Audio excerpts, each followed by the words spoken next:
पाथर्डीत गावठी कट्ट्याच्या धाकाने दुचाकी पळवली, आरोपी निघाले अल्पवयीन. नमस्कार, मी प्रियंका आणि तुम्ही पाहताय आय लव्ह नगर न्यूज.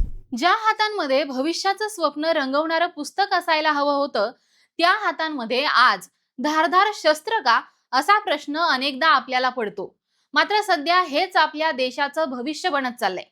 विशेष बाब म्हणजे अल्पवयीन मुलंच आज गुन्हेगारीच्या काळोखात हरवताना दिसतायत. असाच प्रकार पाथर्डीत घडलाय. पाथर्डी शहरातील माणिकदौंडी चौक परिसरामध्ये मध्यरात्री एक धक्कादायक घटना घडली आहे. या प्रकरणी गावठी कट्टा दाखवत एका युवकाला मारहाण करून दुचाकी आणि रोख रक्कम लुटल्याची घटना समोर आली आहे. या प्रकरणी पाथर्डी पोलिसांनी 5 आरोपींपैकी तिघांना अटक केली असून दोघांचा शोध हा सुरू आहे. विशेष म्हणजे अटक केलेल्यांपैकी दोघे अल्पवयीन असल्याचं उघड झालंय. समोर आलेल्या माहितीनुसार पाथर्डीतील माणिकदौंडी चौकात राहणारे अमीर हबीब शेख हे फ्लेक्सचा व्यवसाय करतात. त्यांनी 21 फेब्रुवारीला रात्री आपली यामाहा लिबोरो ही गाडी घरासमोर उभी केली होती. 22 फेब्रुवारीला रात्री 12:30च्या सुमारास बॅनर लावण्यासाठी ते बाहेर पडले. अगदी त्याच वेळी त्यांच्या दुचाकीजवळ 5 जण संशयास्पद हालचाली करताना दिसले. शेख यांनी त्यांना विचारलं असता तिघे जण दुचाकीची वायर तोडत असल्याचं आढळलं. त्यांनी विरोध करताच दोघांनी त्यांना पकडून लाथाबुक्क्यांनी मारहाण केली. त्याच वेळी एका आरोपीने कमरेतील गावठी कट्टा काढून त्यांच्या डोक्याला लावला व गप्प बस नाहीतर गोळी घालीन अशी धमकी दिली. भीतीपोटी शेख हे खाली बसले. यावेळी या आरोपींनी त्यांच्या खिशातील 650 रुपये सुद्धा हिसकावून घेतले.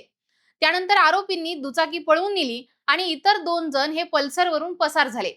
या घटनेची माहिती मिळताच पोलीस निरीक्षक विलास पुजारी यांच्या मार्गदर्शनाखाली पोलीस उपनिरीक्षक विलास जाधव, सहाय्यक पोलीस उपनिरीक्षक नितीन दराडे, बाबासाहेब बडे यांसह पोलिसांच्या पथकाने तातडीने कारवाई करत या तिघांनाही अटक केली आहे. अटक केलेल्यांपैकी 2 आरोपी अल्पवयीन असल्याची माहिती समोर आली आहे. एका सज्ञान आरोपीला न्यायालयाने 3 दिवसांची पोलीस कोठडी सुनावली आहे. आरोपींकडून एक गावठी कट्टा, 2 जिवंत काडतुस तसेच 2 चोरीच्या दुचाकी जप्त करण्यात आल्या आहेत. वापरलेली पल्सर सुद्धा चोरीचं असल्याचं प्राथमिक तपासामध्ये स्पष्ट झालंय. आता या घटनेचा अधिक तपास हे पोलीस उपनिरीक्षक विलास जाधव करीत आहेत. मात्र अशा जर घटना समोर येत असतील तर अल्पवयीन गुन्हेगारी हा केवळ पोलिसांचा किंवा कायद्याचा प्रश्न राहिलेला नाही, तर तो आपल्या ढासळत्या सामाजिक व्यवस्थेचा आरसा आहे. जेव्हा एखादा अल्पवयीन मुलगा हातात शस्त्र धरतो तेव्हा केवळ तोच नाही तर संपूर्ण समाज अपयशी ठरलेला असतो. त्यामुळे वेळीच सावध होण्याची हीच वेळ आहे. अन्यथा पोलीस कोठडीतील ही कोवळी चेहरे आपल्या उद्याच्या सुरक्षिततेवर प्रश्नचिन्ह उभं करतील, हे मात्र तितकंच खरं आहे. या घटनेबद्दल तुम्हाला नेमकं काय वाटतं हे आम्हाला कमेंट करून कळवा आणि पाहत राहा आय लव्ह नगर न्यूज.